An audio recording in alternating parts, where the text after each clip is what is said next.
Texans pulled off another blockbuster trade for Ben Skowronek, former seventh-round pick of the Rams in 2021. The Texans swap a sixth-round pick from 2026. They get back Scronic and a 2026 seventh-rounder. So this is basically one of those situations where the Rams are probably going to cut Scronic anyway. They kind of put the bat signal out there, and the Texans sweep in. And this is not as glorious as perhaps the Joe Mixon bargain trade, but it is a guy who comes in who is, as I said in the thumbnail, deceptively versatile. I'm not going to call him deceptively fast because he's not that. He's not been extremely valuable as a wide receiver. He has been very valuable for his versatility. They've used him in the backfield a lot. And 2 years ago in 2022, there was a stretch where he had played an absurd amount of time, 46% of his time in the backfield or as a tight end, 28% of the time as a fullback for a 2-game stretch in 2022 at the beginning of the year. And it kind of created a buzz because this kid had burst out of nowhere as a second-year player. Here's some highlights from one of those games, just that Cardinals game where they used him really heavily. And you can see some pretty impressive stuff. Here he is as a fullback, but releases as a receiver. Doesn't do much damage after the catch on that. Here he is as an inline tight end, waylays somebody, hops up, makes the catch. We're going to revisit that a little bit later because you're intimately acquainted with who that was. As a blocker coming into the core, blocking a defensive back. Fullback here now, not blocking a defensive back, but either a linebacker or at least a nickel linebacker. And here, as a blocker turned receiver, like a little bit of the deception of teams starting to respect him as a guy who's a blocker and then can do a little bit of run after the catch. But some good stuff here. Misdirection, blocking though, as like the jet sweep action was a little bit more effective with him in the game. So some things to get excited about in terms of how the Texans might use him, just by way of an explanation of how he came to end up with the Houston Texans. Few things. For one, like the emergence of Puka Nacua, obviously in 2023 is a much more vicious and fierce wide receiver. But also the fact that like he hadn't been used much as a wide receiver. If you look at his stats over the course of his 3-year career, he's got 575 yards receiving. Not in one season, over the course of 3 years, 1 touchdown. And I believe that came in that stretch of those 2 games in 2022. He's dwindled from 82% play time in 2022 to 19% last season, finished with 66 yards on 8 catches last year. Most of all, he's contributed on special teams. And I think that is a huge part of why the Texans brought him in, not specifically to go trade for a special teams player, but I think a guy who can do a lot of the versatile stuff, play back as a fullback, play in line as a tight end, and all of those things. You can see where Bobby Slowick can bring in a guy who's acquainted with this terminology and this system, having played for Sean McVay. There's some things to get intrigued by with him, not necessarily outright excited, but I am intrigued by it. I think especially if you look at what the Texans can do with all of their complementary pieces as a way on jet sweeps to take attention away from Tank Dell, or to open up Skowronek. I keep wanting to call him Skowronek, like the guard from the Titans. If you want to get Scoriac open other ways, we're going to see some examples of this. I'm going to credit Matty F. Brown from Underdog Sports, who broke down a few plays, and I grabbed some of that video because he highlighted everybody really well. But this is Scronic as a fullback on this toss. You can see first inside, you've got Cooper Kupp blocking, and then you've got Scronic opening the way on the pass on the edge. I think this, like, it's a good illustration of something that the Rams and really anybody in a Kubiak offense likes, which is wide receivers who are willing and capable blockers, and how much it opens up things, because you've got a 3 wide receiver package out there, but you can run base offense plays and hopefully maybe get the defense stuck in nickel or dime, but then it gives you the option to pass or choose matchups. Ideally, it's a better receiver than Scronic, but here he is again. Oh, he hurt the linebacker's hand on this, the poor son of a gun. I hadn't noticed that the first time. This is Cooper Kupp is the one. I know it gets confusing, right, with 2 wide receivers with similar attributes. Cooper Kupp on a jet sweep. Son of a bitch. We did it already. We almost made it all the way through, didn't we? Without me screwing up we made it 5 minutes into it before I screwed up the video. All right, so we watched that one. See Cooper Kupp at the bottom there. I'm just going to run this play one more time. All right. This is Cooper Kupp on the jet sweep. Cooper Kupp draws 3 dudes. You end up with 7 on 6 in the core, and then you get like a genuinely nice block out of a guy who would be a 6'3", 220-pound, kind of undersized or too lanky fullback, but in the modern NFL, that's enough. That's the one where he hurt the linebacker's hand. Again, as a fullback here, the misdirection that it creates, this time Cooper Kupp actually gets the ball. You start thinking about, instead of Cooper Kupp, whether that's Tank Dell or Stephon Diggs or somebody else like that. And this is, okay, I feel bad showing this. Like JJ, I'm surprised JJ got caught on this crack block like this, but he's got this 6'3", 220-pound receiver outside of him, and he lost sight of the potential for a crack. But then the really impressive thing is him getting up and making the catch. I cut off. He didn't do anything special after that. I cut that off because I got a copyright flag yesterday, so and they took down my live stream. All of y'all's great questions and good work has been lost forever because I showed too much of the Netflix roast. So I think one of the big questions is obviously going to be, why did the Rams let him go? And I think that's as simple as, hey, he hasn't been super productive as a receiver. He's getting up there in salary. The Rams are in a little bit different position right now with how they have to manage their roster. And they also drafted Jordan Whittington. So the Longhorns amongst you will know Jordan Whittington's a tough, gritty dude who can, does everything the coach asks him to do. It might be used in a similar role in some respects. They did continue to use Ben. They call him Benny.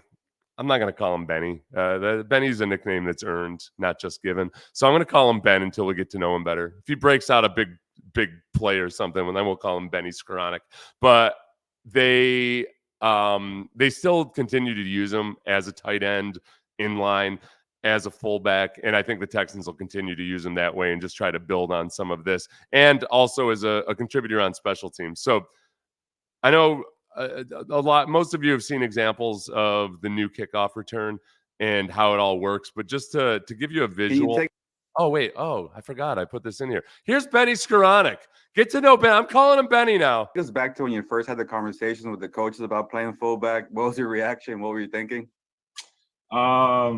Yeah, it was the Wednesday before Atlanta game, and I came in, and then Sean grabbed me. He's like, "Hey, come to my office." And I was like, never really met with Coach McVay one-on-one, so I didn't know what to expect. And when the head coach tells you to come to his office, I don't know. I was like, what did I do?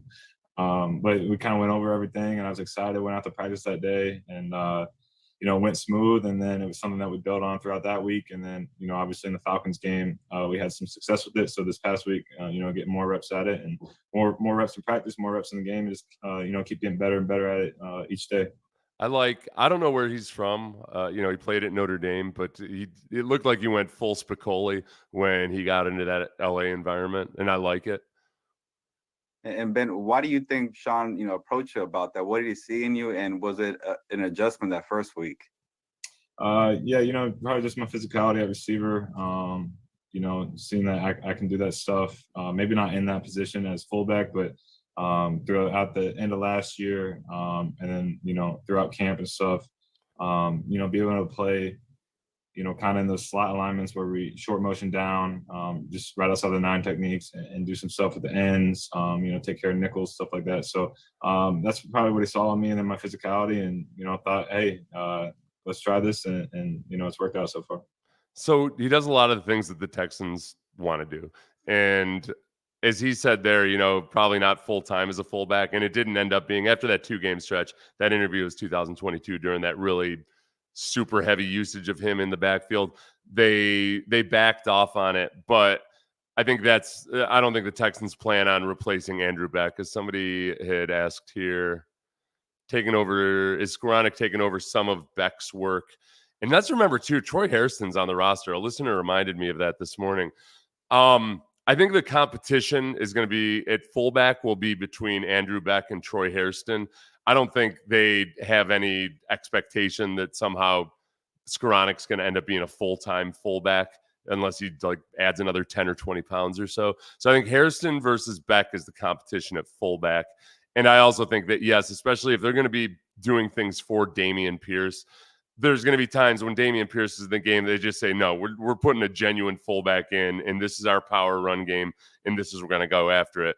I think for Scronic, that's more of a Joe Mixon package, and you roll out there. You got Joe Mixon as a receiver in the backfield. You've got Scronic who could line up at fullback or out wide, depending on matchups, if he's used that much as a receiver. The other part of it is on special teams, and he's only had 4 kickoff returns in his career, with a long of 19, I believe. So it's not like they brought him in to be a special teamer returner. I think the fact that he, can contribute on special teams and will be in competition with, say, Xavier Hutchinson or John Mechie, who can be the better special teams player, that ends up being a tiebreaker a lot of the time. But if you look at the new kickoff rules, let's see if I can do this without, there we go. Okay, so for those of you who haven't seen it, the big difference is that the return blockers line up on the 30. The cover team this is how the play starts. And you see the cover team in black. This is from the XFL. They are stationary until the receiver catches the ball. So when this receiver catches the ball, who, by the way, this is 4 years ago. This is Keith Mumphrey who catches the ball. But they start a reverse. And the really enticing thing about this and what might end up happening is, if you can imagine, again, Scronic would be one of the blockers here, but I think you use more athletic guys as blockers on this and create a lot of like zone run type plays. Because everybody's up at the line to begin with, once you get past the initial barrage, it's kind of like when you run versus a blitz, there's nobody behind to clean up the mess. So if you can practice deception at the beginning, then you can break free guys like perhaps Tank Dell. Like, I feel more comfortable about Tank Dell playing returner with the modern rules than I would have with the old rules, because there's just not that same element of dudes running full speed at each other. The collisions theoretically aren't going to be as fierce, so I don't worry as much about the injury. But the ability to have the guys who are good at blocking that and being on the team in general is that much more valuable. And again, I don't think that they traded for Scronic just for that. I think they want him to be able to provide ability as a wide receiver, but also as a guy that can line up in the backfield, tight end, and create a lot more misdirection. Just watch the press conference. Yes, I know I have to get to the D'Amico press conference at some point. Thank you for coming over, though, Maserati Swift. Do you think Code Stover picks up any fullback? I think just in your classic H-back type of work, I think, look, Cade Stover's still learning how to play tight end. So I hope he doesn't get to play too much fullback or H-back, or I don't think they plan on making him a movable chess piece anytime soon. However, there is something about him, like, only really having learned how to block for the last 2 years, where there's some purity there where you can teach him how to block the right way in theory, because he doesn't have all the bad habits from junior high and high school and whatever coaching anybody gets in college. So I think they'll use Stover creatively, but not necessarily heavily at fullback. Does this depth mean Woods could be out the door to make more playtime for Mechie? Yeah, I think that's very possible.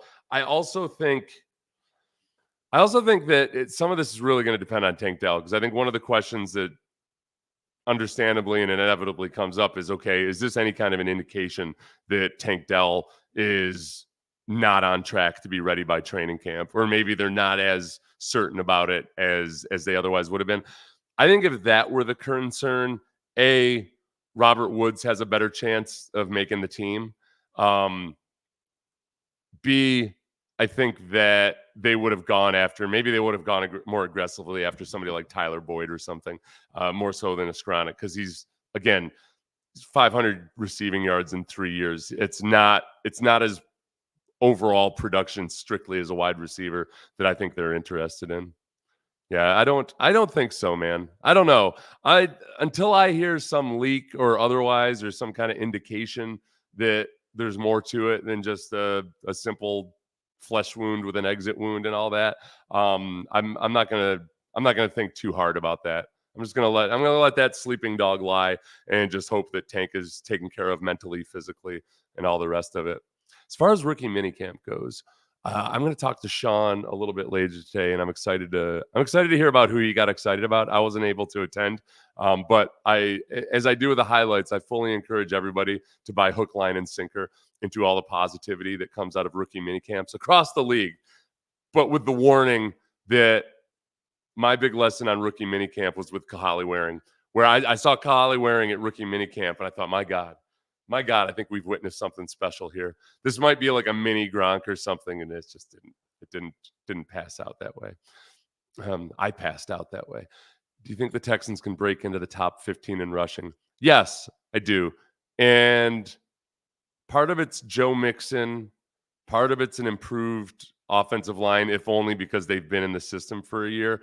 And part of that is that Kyle Shanahan's offenses, if you look at them over time, generally improve. And any like in Kubiak Shanahan systems, those teams tend to take a step forward with the run game. It's like this offense is Gary. I remember quizzing Gary Kubiak about it when he was, first here in 2006. Like it's reps. You got to get reps. And with the offensive line, just as it was with Dameon Pierce, there's a lot that might be a little different than the way you've run things in the past, depending on what schemes you've been in. And it takes a little while for all of that cohesion between the offensive line, but then also just by individuals understanding exactly what all their keys are. It should be better. The other thing about Joe Mixon, and you guys have heard me say this a few times, but last year in Cincinnati, they transitioned into being a team that was a lot of shotgun. Like at one point, I know that Joe Burrow was taking more snaps out of gun than just about anybody else in the league. And that didn't necessarily fit with what Joe Mixon does best, which is running, line up deep at 7 yards, get some downhill speed and hit it on plays where the quarterback is under center and just create that really scary closing speed that you can't get when you're running out of the gun. And I think he's going to look a lot more comfortable. I still always get a little PO'd when I hear people being skeptical of signing a running back who's as old as like Derrick Henry or Joe Mixon. My theory of the third running back contract goes like this. You can call it a theory or a theorem, whichever sounds more dignified. I would rather take a running back who has successfully lived through his second contract and has proven that he's kind of old school and is durable. And I'll take whatever athletic drop off there is compared to running backs who are entering their second contract, who like seemingly almost die on the football field at like a 75% clip. There's some guys that are old school and there's some guys that are new age and fragile and tender. And I feel like Derrick Henry and Joe Mixon have proven that they are old school and they're built for the duration. And those guys can play well into their late 20s and early 30s more so than some of the younger guys, some of whom haven't been healthy in their first 4 years. So there's my long answer to that question that I don't think was about Joe Mixon at all. Tank is skinny. I saw Sean posted a video of Bullock, which we knew Bullock was skinny, but I think in person it's kind of shocking like how skinny he is and stretched out. And Nick Caserio on draft night said that we've got to get him stronger. He's got to put on some size. I think they're going to use him as a deep center field type safety, like a classic free safety, at least in this first year when he gets used. I think they'd hopefully transition into, with some maturity and bulk and playing the position, maybe becomes more versatile than that. Right. Yeah, exactly. Thank you, Brandon. Mixon's not old.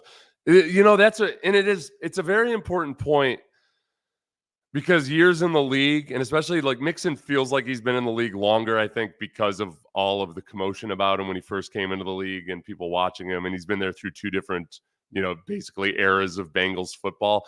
I think he feels older than he actually is. But you're right. Like just chronologically not being an old guy, but also having demonstrated resiliency and durability, that makes me feel better about him. Tank Dell more injured. Joe Mixon is a bull runner that goes downhill. Yeah.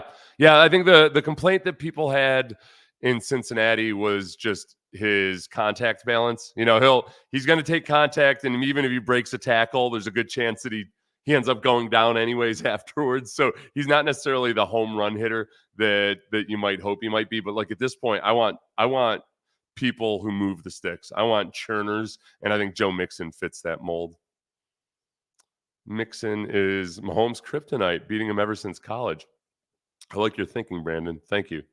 So I did it. I managed to get it out at 1:30. I told you I'm shooting for 1 o'clock. I got on at 1:30 today, so thank you for everybody who joined. I'm Seth Payne, played for the Houston Texans a long time ago. I'll have some more content this weekend as we sift through the D'Amico Ryans interviews. I'd like to take a look within the division and check out what some of the coaches are saying about rookie minicamp and what some of those rookies are saying too, particularly with the despised Indianapolis Colts. Zaire Franklin starting some smack talk already. Might have to play that Zaire Franklin because I love him, but I hate him. I love him as as an old school linebacker, but I hate him as an Indianapolis Colt. All right, thanks everybody.